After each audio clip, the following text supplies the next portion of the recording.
murakoze ntukazime nararokotse uwawe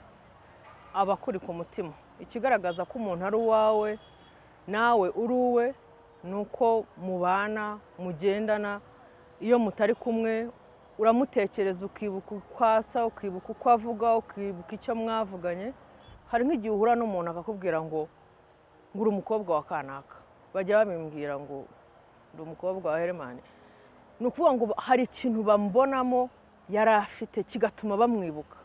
ku miryango yacu yazimye rero ntago bazimye turiho aho mpagaze aho ngenda aho nicaye mba nshaka yuko umuntu abatekereza iyo tuganira mu muryango wa Jeje cyangwa se n'abandi bavandimwe ndavuga amazina yabo n'uyu munsi ndaza kuyakubwira imiryango yazimye nibuka ni myinshi hari abana twakuranye n'abaturanyi ariko uyu munsi nshaka kugarukaho by'umwihariko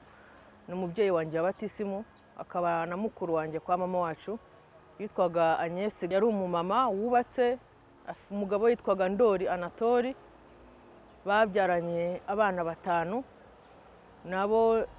nshaka kwibuka muri uyu mwanya imfura yabo yitwa Nadine irya Bazayire